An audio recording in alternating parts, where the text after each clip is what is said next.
What's up guys, Armadyz here, and I'm back for another video for you guys. Today we're checking out my personal graphics card, the GTX 660 non-TI version from Nvidia.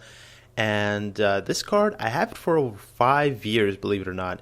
So back when it came out in 2012, it was a mid-range card that retailed for just over $200, and it was kind of placed in between the 660 Ti, the Ti model, and the 650 Ti Boost, I think. So it was kind of in between those two. Now today you can find these for just around $50 on eBay, and they're pretty cheap. So if you're building a PC like now, like in 2017, is it worth buying this one, or should you like go for the other options? So that's what I'm going to be finding out today. Is like buying this card still worth it? And at the end of the video I'll draw the conclusion, so stick around. Now I'm going to be pairing this card with an i5 3570K and 8 gigs of RAM. So this was actually a pretty popular setup for this card back when it came out, and this setup still holds up today. So we'll be testing out some games. So actually, yeah, let's just get into the benchmarks and let's see how it runs. Alright, so up first we have Battlefield 4 on high settings with 4x MSAA at 1080p. So this game runs really well. I played over 100 hours of this game with this graphics card and this setup, and yes, I just died tremendously. And as you can see, the minimum frame rate of 57, which is pretty good. It actually goes to lower 50s, so on bigger battles, but in this particular case, yeah, I can see it can go down to like 50s. But usually, on most maps, it's actually averaging around 60. So as you can see, the average is 66, which is actually what you should be expecting on most games.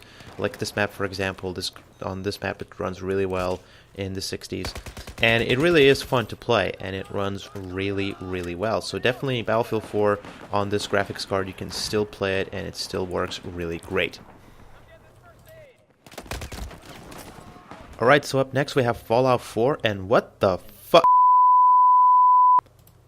Up next we have Fallout 4 at 1080p, all settings maxed out. And I should also say this game is on vanilla. Like, I don't have any mods installed except for the script extender, so that's the only thing I have installed. And as you can see on Ultra, everything maxed out. At 1080p it runs 32 FPS on average, which is not what I would find ideal to play. I don't like 30 FPS, but if you want everything on maximum, you can do it and play it. But I would say set this game up to high and you would be all set. So yeah, this is obviously an older game, so it runs pretty well on this old mid-range graphics card. Alright, so let's say we're buying this card for CSGO. How does it run? We're running this on a very weird resolution of 1024 by 768. Maybe for some of you CSGO players, this resolution might not be weird, but this is something that competitive players use and to get more FPS, like the maximum possible FPS. And this is what I would say you could like get the maximum FPS with this card. So as you can see, it runs on an average of 160 FPS, which is pretty good. So if you're running a 144 Hz monitor, that would be beneficial. But also, as you know, games do feel better at more than 60 FPS, and with something like CSGO, this is no exception. And actually stay tuned, because I'll be making a video about that, on why games feel better at more than 60 FPS. So CSGO definitely works really well. Alright, for something more demanding, we're going to play some Witcher 3, and this game actually runs pretty well. I'm running on 1080p, of course, and on high to mid settings, which I think looks really good. Like, the game looks really good at these settings either way, but you're basically getting a console-like experience of 30 FPS on average, give it or take. And I'd say that's really playable, even though I prefer 60, but you would have to lower some settings down to get that to higher than like 30. But yeah, I'd say this is really good, and I have over 20 hours on this game with this card, so yeah. And last but not least, we have Shadow of War, which is a 2017 title, late 2017 title, and this game runs pretty well. Unfortunately, at 1080p, at these settings, you'd have to play on like the most minimum, like low. Now, the footage that you're seeing right now, it's actually set at high to mid settings, and it runs pretty, I wouldn't say it's really fun to play at these settings because you're running at sub 30. Now, unfortunately, I don't have the benchmarks for this game because Fraps failed to run for some reason, but I can definitely tell that it's not really super playable at high settings or mid settings at 1080p. So you have to turn the settings down or maybe change the resolution to get really good frame rates with visuals. But that's going to be it for this card. So what do I think?